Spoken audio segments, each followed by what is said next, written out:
বন্ধুরা, আজকে শোনাব পশ্চিমবঙ্গের এক অভিশপ্ত গ্রামের গল্প। এক প্রাচীন প্রাসাদ, এক ভয়ঙ্কর শয়তানি গাছ, আর এক মায়ের লড়াই নিজের সন্তানের জন্য। এটি শুধু ভয় আর তন্ত্রের গল্প নয়, এটি মাতৃত্বের ত্যাগ আর ঈশ্বরের আশীর্বাদের কাহিনী। আজকে শুনুন মা সিনেমার সম্পূর্ণ গল্প। গল্পের শুরু চন্দ্রপুর নামের এক শ্বাসরুদ্ধকর, অজানা রহস্যে মোড়া ছোট্ট গ্রামে। সেখানে থাকতেন এক অভিজাত ধনী ব্যক্তি, অহংকারী, কঠোর আর প্রথার নামে অমানবিক। সেই দিনের আকাশ ছিল কালো মেঘে ঢাকা। ঠিক এমন দিনে তাঁর স্ত্রী প্রসব বেদনায় কাঁদছিলেন। হঠাৎ গৃহের অন্দর ভেদ করে ভেসে এলো প্রথম আর্তনাদ, যমজ সন্তানের জন্য। একটি ছেলে, একটি মেয়ে।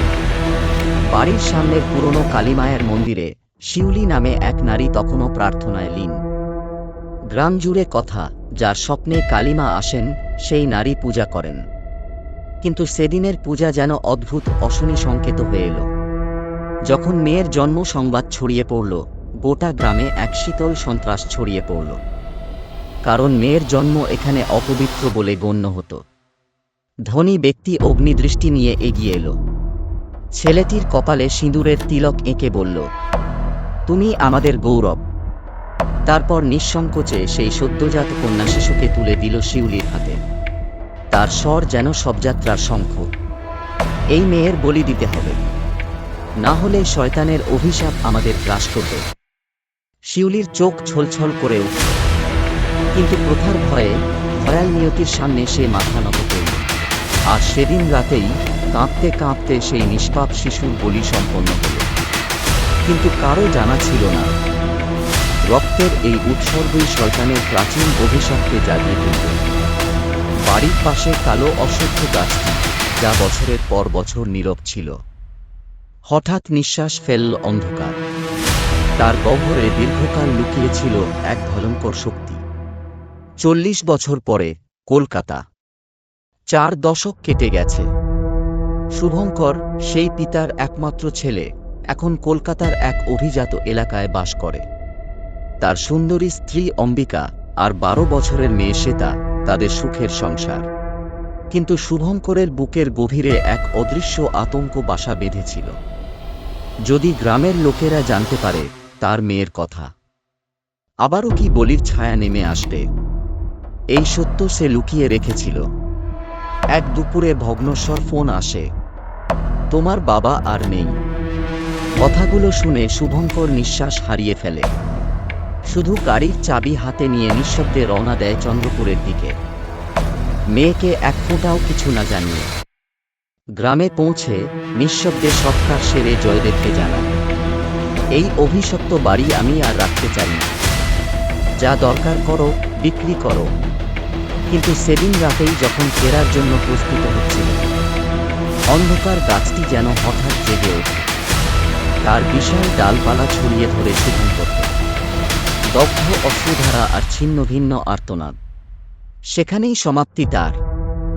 শুভঙ্করের মৃত্যু আরেকবার সেই অভিশপ্ত শক্তিকে জাগিয়ে তোলে। 3 মাস পর জয়দেব ফোন করে অম্বিকাকে, তোমার স্বামীর শেষ ইচ্ছা ছিল এই বাড়ি বিক্রি করা। তোমাকেই আসতে হবে সব শেষ করতে। প্রথমে অম্বিকা অস্বীকার করে, কিন্তু জয়দেবের কণ্ঠে কোনো লোভ নেই। এটা ভাইয়ের শেষ ইচ্ছা। অম্বিকা ভেঙে পড়ে। ঠিক তখন শ্বেতা সামনে এসে দাঁড়ায়, মা, বাবা একা গিয়েছিল, আর ফেরেনি। এবার তুমি যাচ্ছ, আমি একা থাকব না। অভিমানের জলে অম্বিকার চোখ ভিজে ওঠে। তারা একসাথে ফিরে যায় সেই গ্রামে, যেখান থেকে কখনো অভিশাপ দূরে যায়নি। অভিশপ্ত প্রাসাদে প্রত্যাবর্তন। বাড়িতে পৌঁছে অম্বিকা দেখে বিকাশ, তার স্ত্রী নন্দিনী আর মেয়ে দীপিকা।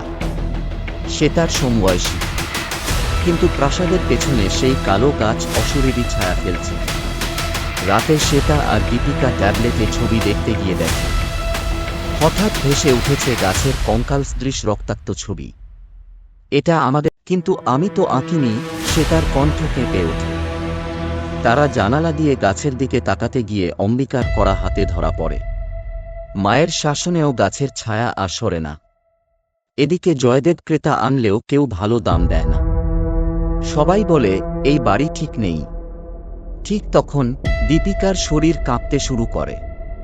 তার প্রথম রজস্বলা। নন্দিনীর মুখ সাদা হয়ে যায়। তুই ঘর থেকে বের হবি না, কালীর পূজা শেষ না হওয়া পর্যন্ত।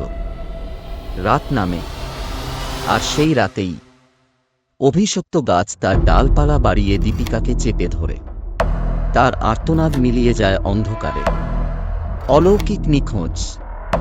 ভোরবেলায় দীপিকার শয্যা শূন্য। অম্বিকার আর্তনাদে গোটা বাড়ি কেঁপে ওঠে। পুলিশ আসে।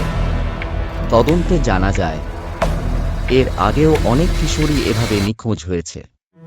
কয়েক মাস পর ফিরেছে, কিন্তু ফ্যাকাশে, নির্বাক।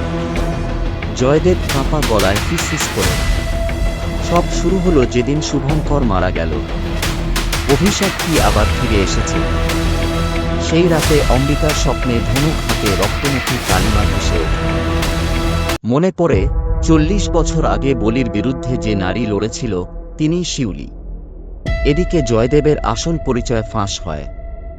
সে আসলে আমসজার দাস, যে অভিশপ্ত গাছের শক্তির সাথে যুক্ত। অম্বিকা সিদ্ধান্ত নেয়, আর নয়, এবার চূড়ান্ত যুদ্ধ হবে। কালী মায়ের পূজা শুরু হবে। ক্লাইম্যাক্স, রাতের আঁধারে সকলে মন্দিরে সমবেত। অম্বিকা কালী মায়ের সামনে নত হয়ে প্রার্থনা শুরু করে। হঠাৎ শীতল বাতাস থেমে যায়। কালীর আবির্ভাব হয়। রক্তমুখী দেবী তাঁর অস্ত্র আশীর্বাদ করে অম্বিকার হাতে তুলে দেন।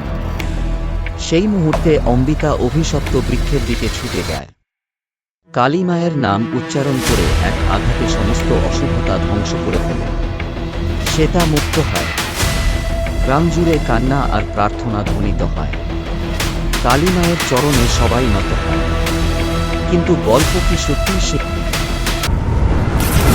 पृथ्वी अंबर सात समंदर सारी दुनिया मेरे अंदर, मेरे इशारे झुका दे सितारे।